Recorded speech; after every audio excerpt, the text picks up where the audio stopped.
जीवन बगिया ऐसी उलझी, फूल उगे कम कांटे ज्यादा, सिमटा जीवन डूबी सांसें। आना है तो अब भी आजा, यदि आपने अभी तक पिछला अध्याय नहीं देखा है तो मैं आपसे विनती करूँगा, कृपया करके पिछला अध्याय देखें, उसके बाद ही इस अध्याय में प्रवेश करें।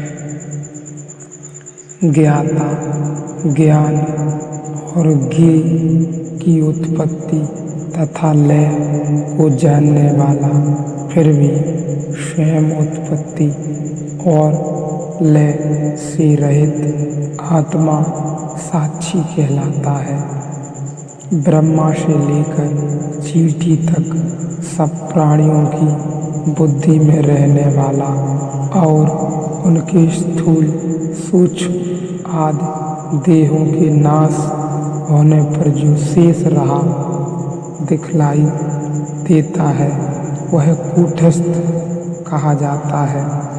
इन कूटस्थ आदि उपाधि के भेदों में से स्वरूप लाभ के लिए जो आत्मा समस्त शरीर में माला के धागों की तरह पिरोया जाना पड़ता है वह अंतर्यामी कहलाता है। भारतीय मनीषा जैसा मनुष्य है उसी बीमारियों के समूह से अधिक नहीं मानती, जैसा मनुष्य दिखाई पड़ता है उसे बीमारियों के समूह से अधिक नहीं मानती, जैसा मनुष्य है उसे बीमारी से ज़्यादा नहीं मानती। लेकिन यह जीवन की प्रति कोई निराशाजनक दृष्टिकोण नहीं है।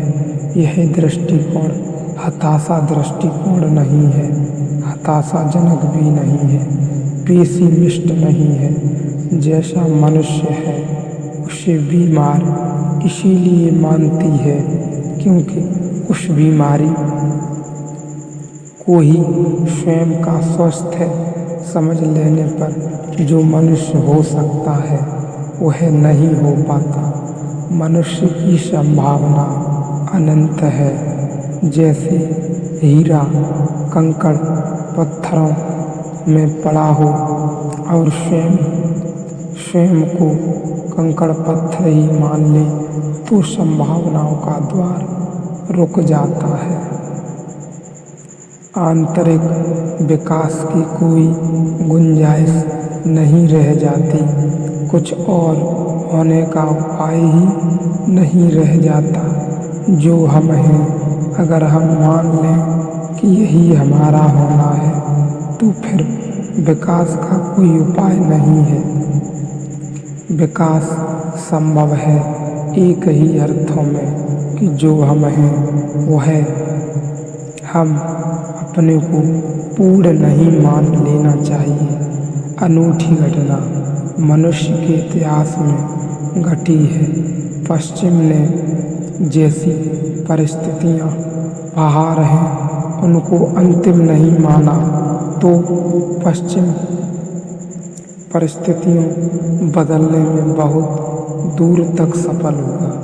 गरीबी थी तो उसे स्वीकार नहीं किया, बीमारी थी तो उसे स्वीकार नहीं किया, झोपड़ा था तो उसे स्वीकार नहीं किया, रास्ता ऊबड़ खाबड़ था तो उसे स्वीकार नहीं किया, आदमी की गति कम थी तो उसे स्वीकार नहीं किया। बाहर की परिस्थितियों को जैसी वे दिखती थी वैसा मानने को पश्चिम राजी नहीं हुआ। इसीलिए पश्चिम ने बाहर की परिस्थितियों को आमूल परिवर्तन कर दिया है। लेकिन पूरब ने और भी गहरा प्रयोग किया है। आदमी भीतर जैसा था उसे पूरब ने स्वीकार नहीं किया। उसी की बात सूचना यह है कि हम आदमी जैसा है उसे बीमार मानते हैं, वह परिवर्तन योग्य है, उसे परिवर्तित होना ही चाहिए। वह बदले तो ही स्वरूप को पा सकेगा, वह बदले तो ही उस स्थिति में पहुंच सकेगा जहां शांत और संतुष्ट और आनंदित हो सके। हमारी बेचैनी बीज की बेचैनी है। बीज वृक्ष न हो जाए तो बेचैनी होगी ही, और कोई भी बीज अगर मान ले कि बीज ही होना उसकी पूर्णता है तो फिर अंकुर फूटने का उपाय नहीं रह जाता। इसीलिए इन 5 रुग्ण समूह का ऋषियों ने विवेचन किया है। 3 पर हमने पिछले अध्याय में चर्चा की। चौथा है सत्व और 5वां है पुण्य। तीसरा था इच्छा, तृष्णा, वासना। इच्छा का अर्थ होता है किसी और चीज की इच्छा में। मैं धन चाहता हूँ, यश चाहता हूँ। धन और यश मुझसे बाहर है। एक और भी सूक्ष्म इच्छा है जिसे हम नहीं समझ पाते, उसी को ऋषि सत्व कह रहा है। एक आदमी धन भी नहीं चाहता, यश भी नहीं चाहता, लेकिन एक आदमी अच्छा आदमी होना चाहता है। आदमी साधु होना चाहता है, एक आदमी सन्यासी होना चाहता है। यह भी इच्छा है, यद्यपि बाहर कुछ भी नहीं जुड़ेगा। यह भी तृष्णा है, धन की नहीं है, यह धर्म की है। इच्छाएं भी बीमारियां हैं, तो यह इच्छा भी एक रुग्णता है, एक रोग है। मैं कुछ होना चाहता हूँ, भीतर ही सही। एक मित्र कल आए थे, वे कहते थे संन्यास तो मुझ में और मुझे चाहिए, लेकिन आंतरिक बाहर नहीं, क्योंकि बाहर तो इच्छा मालूम पड़ती है, बाहर का संन्यास भी, लेकिन भीतर का संन्यास इच्छा मालूम नहीं पड़ती। वह बहुत सूक्ष्म इच्छा है। इच्छा तो वह भी है। जब भी मैं कुछ होना चाहता हूँ तो तृष्णा तो वहाँ होगी ही। बीमारी सत्व की तृष्णा को भी ऋषि कह रहा है। अगर बांधा तो वह भी बीमारी बन जाएगी। सत्व की इच्छा भी अंतस को शुद्ध करने की, पूर्ण करने की। अब यह बहुत मजे की बात है, यह प्रकट हो जाए। अब एक दूसरी और ख्याल में ले लेनी चाहिए।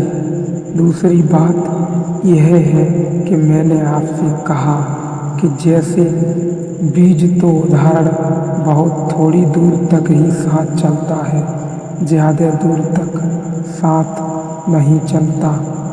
कोई उदाहरण ज़्यादा दूर तक साथ नहीं चलता, उसे सीमा के बाहर खींचने से उपद्रव होता है। बीज अगर अपने को बीज ही मान ले तो वृक्ष नहीं हो पाएगा, यह ठीक है। लेकिन मनुष्य जो अपने भीतर है वह है ही। अगर कुछ और अपने को मान ले तो जान नहीं पाएगा, है तो वह ही है। भीतर जो वह है वह कोई भविष्य की विकासमान स्थिति नहीं है, अभी मौजूद है, वही भीतर है।